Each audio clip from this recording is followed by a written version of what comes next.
want to talk to you about today is, particularly a few years ago, it used to be a thing that everyone thought they could just make videos, put them onto YouTube and make a load of money. But there are so many other ways that you can work with YouTube, work for YouTube, and create content for YouTube and for YouTubers without having to actually be a YouTuber yourself. So you be my So my name is McManus. I am the CEO and founder of a marketing agency called AM Marketing. We specialise in YouTube marketing. We specialise in video marketing. We work with YouTube, and I am a YouTube trainer, which means that if a YouTuber gets to around about 100,000 subs, YouTube bring me in and train that YouTuber on how to build their business and how to actually turn their, what is essentially just making videos and putting them online, how to actually make money from it. Yeah, cool. And we've worked with quite a few big brands. So if you've seen a Marvel advert in the last few years, that's probably one of us that put it up and presented it to you. And we know what we're doing. But we've done a lot of work with individuals and small businesses and businesses that are just starting up, all the way up to these big brands. And you can use YouTube for all of them. Cool. Has anyone ever thought, I want to be a YouTuber? Cool. Yes? By the way, that's the right answer, because being a YouTuber is bloody hard. Okay? It's really, really difficult. Even the top 3% of YouTubers only make around about $16,000 a year. And that's people that have, even if you have 1 million people watch your video, you make about $3,000 from that.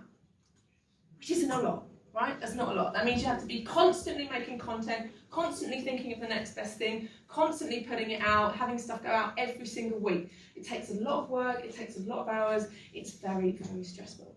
But there are so many other ways that you can be part of YouTube and be part of working with video and working with this industry without actually being the person in front of the screen. That's the look. That's the look. So the first thing is to work for YouTube. YouTube is obviously part of Google. They hire 90,000 people around the world. This number is only going to grow.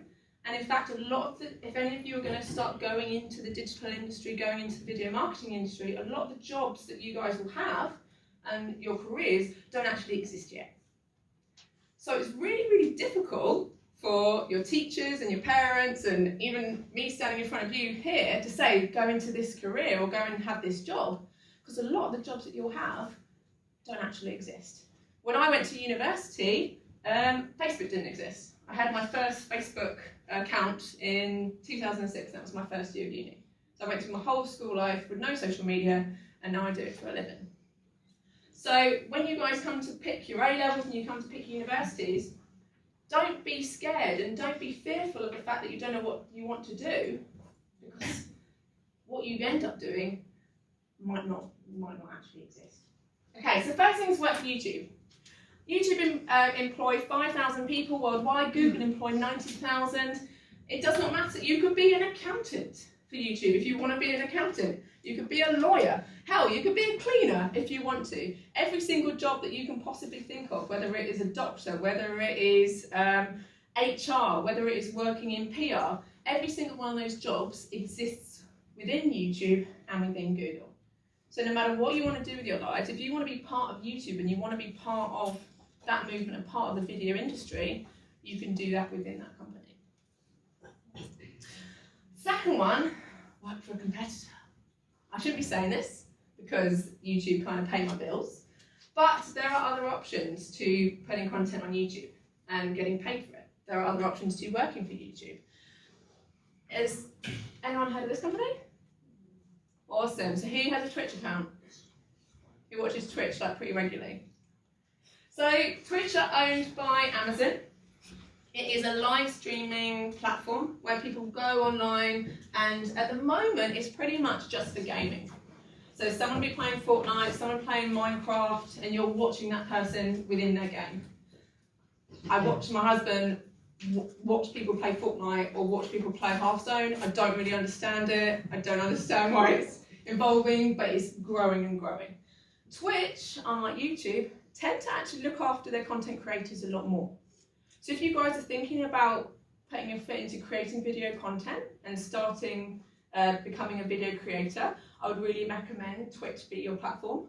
rather than YouTube at the moment. Amazon aren't going to allow YouTube to continue to have such a huge part of the market. And Twitch also allows the content creators to actually be paid, whereas YouTube now is much, much harder to earn money from your video creation content. Again, with Twitch, as with YouTube, if you want to be an accountant for Twitch. If you want to be HR, PR, whatever you want to do, these jobs exist within Twitch at the moment. And this will be a company that for you guys is only going to grow and will also have a huge number of job opportunities, graduate schemes, and stuff that you can do while working for them. Cool. Third option, the best option obviously, is to work for an agency. So it could be that you work for a video agency, it could be that you work for a marketing agency, but what I do and how I work for YouTube is create video content for YouTube. So does anyone know what video marketing is?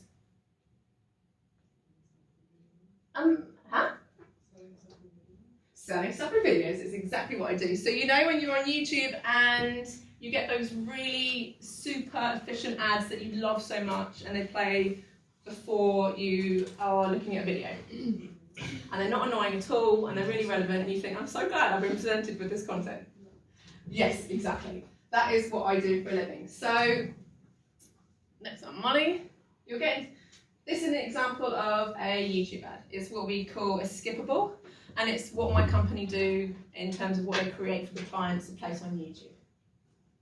So this is a non-skippable advert. It means they're the really, really annoying ones. I don't do these. Don't blame me for these ones.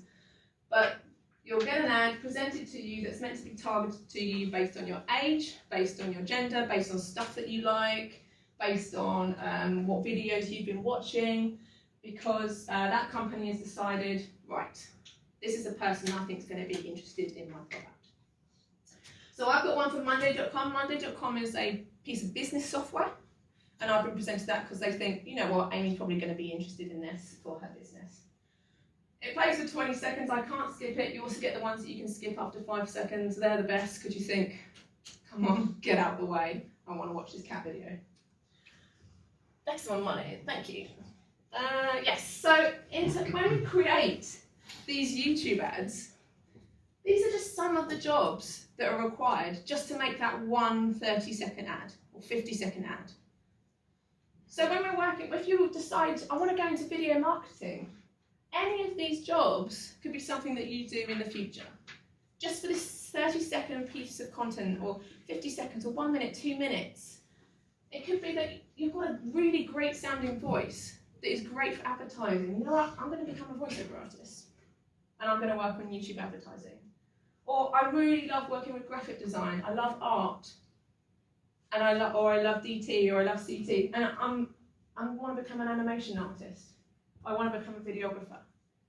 If you're process driven and you love editing and you love mixing up clips and putting them together to make a whole video, editing. Editors are the unsung heroes of video marketing because they're the guys that take raw footage that the videographer has shot, mix it all up, and make that into a perfect ad that sells our clients' products. Video marketers, YouTube specialists, HR accounting, very important for when people need to get paid, project managers, video directors. Honestly, the list is quite endless. And an agency like mine, a smaller agency that you can end up working for, a lot of these things will be rolled into one. So you may find that the person that manages the project is also the director, the videographer is also the editor, but in larger agencies this all gets separated out. And you could have hundreds of people just making one clip. Next one, Molly. So in terms of video marketing, when someone comes to us, when a client comes to us, and this may be something that you guys do in the future if you're interested in video marketing, the client comes to us and they say, guys, we want to sell on YouTube. Or we suggest to a client, you know what, YouTube's going to be really good for you to help market your product, help sell your stuff. So then we begin the research.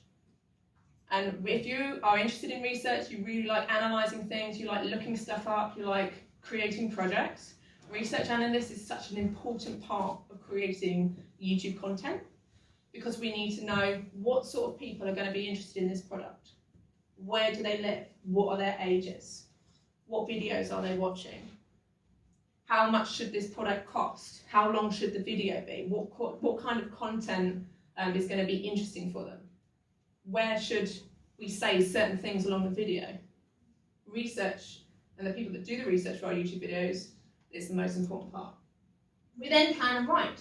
So we hire script writers, we hire copywriters, we hire animation and artists to be able to create a plan of what we're going to say within this video. We then film and edit it. So already we've probably done about 75% of the work before we've got to actually filming the video. Creating a good video ad is like getting a really good spray tan, in the sense it's all about the preparation, it's all about if you're going to exfoliate, it's all about making sure you put your oil on your elbows for anyone that's had a spray tan. If you don't do that, you end up with a rubbish tan. Boys, I know you know. So in creating a YouTube ad, it's all about the prep. It's true. It's all about the prep, it's all about the investigative work, it's all about the research to make sure that by the time you film, you've got your plan there and you know what you're doing. We then upload it to YouTube, we create a YouTube channel, we make sure it's all branded, and we start pushing it to the target audiences that the research has told us to do. And that's when the client starts making money, they start creating a bit more brand awareness, people start buying the product because they've seen the video. What's the most important part of creating a YouTube ad? Come on, guys. Research. Research is the most important part of creating a YouTube ad.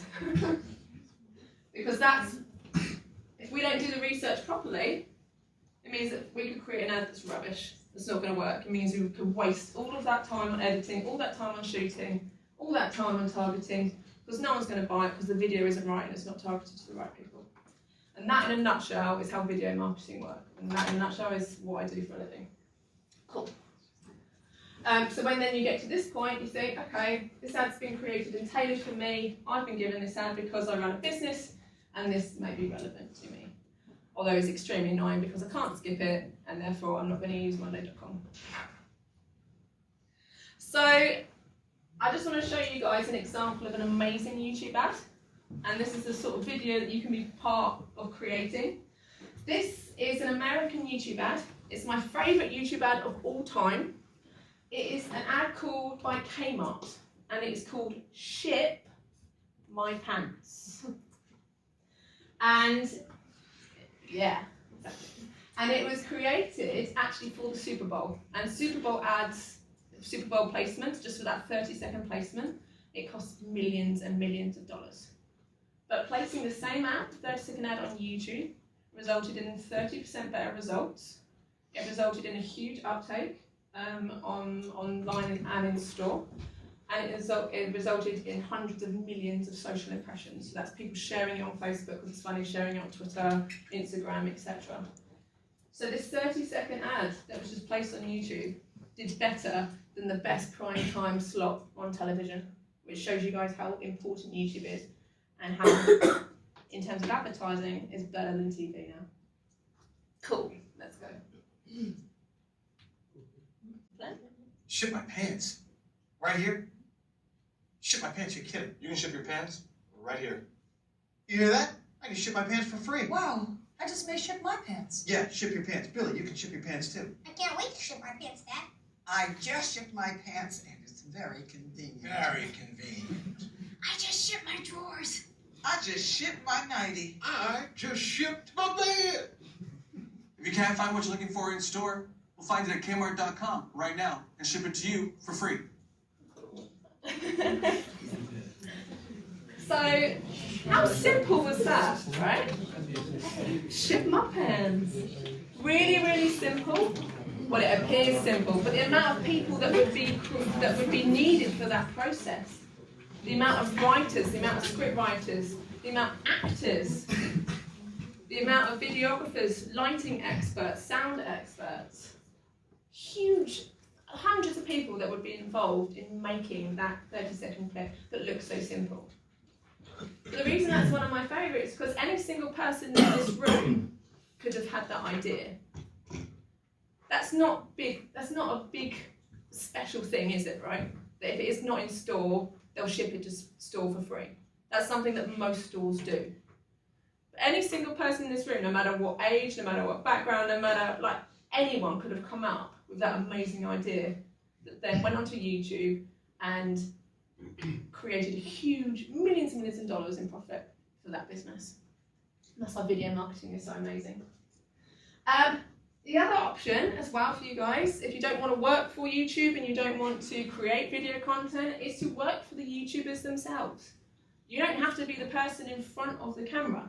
You can be, these guys have huge teams, and that's what some of us don't realise.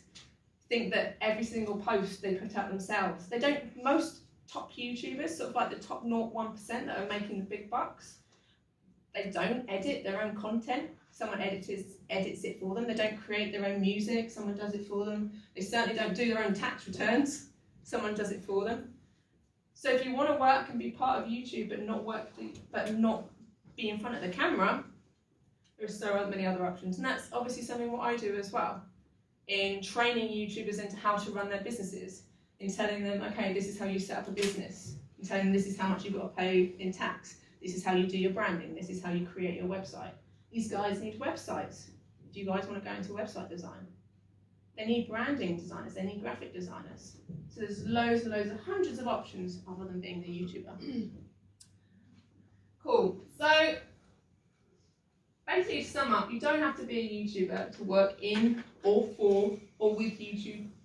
And you don't need to be a YouTube creator to create YouTube content. Because you guys can have a huge impact on all the video marketing that goes on YouTube or on Twitch or any other platform without being the one in front of the camera. Cool, do we do Q&A now? Or yeah, cool. So I've got some time to do Q&A before Molly starts, if anyone has any questions. You guys are so shy. Yes? Kind of heard that the YouTube advertising, especially the automatic advertising, isn't very good. Have you had any issue or experience with that? The automatic advertising, sorry, say again? Yeah, I've heard that they have a system where like it distributes ads automatically, but it's kind of broken. Yes, it's completely broken. So you'll get the whole of the Google advertising network, which includes YouTube, they do have an automatic system. And they have systems whereby what we call bids. So what happens is you bid on whether something is going to show to someone, and the higher bidder is the person that gets the ad shown. That system is broken. Because why would you ask Google how much you're going to pay Google? See what I mean? So in most agencies, including my own, we set them manually. A human does it. A human will set those bids. A human will check the accounts. A human will decide what's going to show and what's not going to show, and what's going to have the majority of the budget attributed to it and what isn't. I think that by the time you guys enter the career market, the automatic system will be much better. And it'll be a combination of, when you're doing digital marketing, it'll be a combination of a human and a robot working together, rather than at the moment where it's not really working with myself and it's better to have human doing it. Thank you for your question, that's really good. Come on guys, about any aspect of marketing rather than video marketing.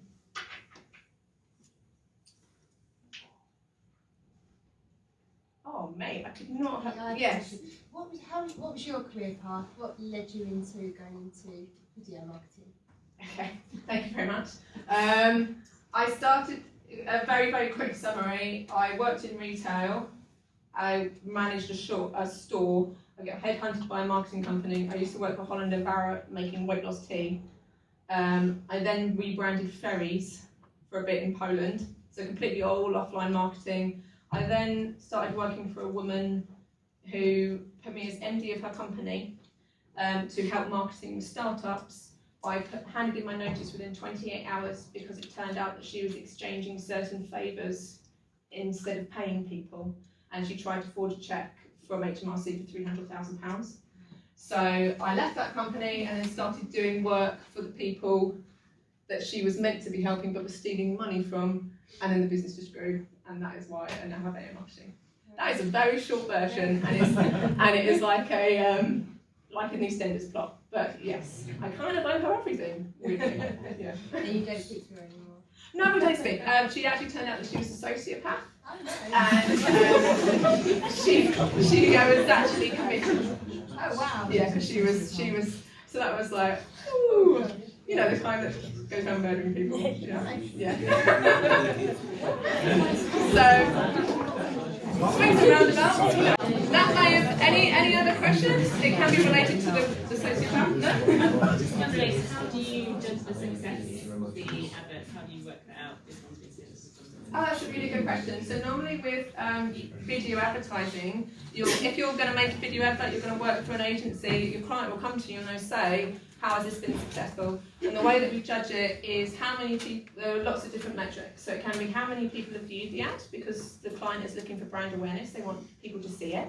We judge how long, how much of the ad they viewed, whether they skipped after 5 seconds or whether they watched at the whole 30 seconds, and whether they clicked through to the website. Because normally when an ad comes up, you'll have clickable icons which will then take you through to the person's website, which you can then track the full journey of whether that video then made that person buy the product or look at the service or whatever the metric was that the client wanted. We can track people for well over a year. So it could be that someone watched a video ad at the beginning of the year and then they bought the product in December, and you would still attribute part of them buying that product to them watching the video at the beginning of the year. So it's all fully trackable so that you can know exactly whether the money spent is actually having a positive effect. Anyone else? Yes. How would you summarise your office environment? Like, what's it like to work in your job? We have a really relaxed office environment. For me, mental well-being is really, really important. So we only come into the office 3 times a week. Everyone that works at my agency, we work from home 2 days a week. We basically have the environment of if you work hard and you do your hours and you're doing your job, then fantastic. If you take the mick, then we're going to have a problem. But we go out for lunches and we don't have a uniform and everyone is looked after. So I'm a great believer that if you look after your staff and you look after your team, then they're going to look after your clients. And a lot of the digital industry, a lot of the media agency is coming around to that way of thinking, which is really, really good.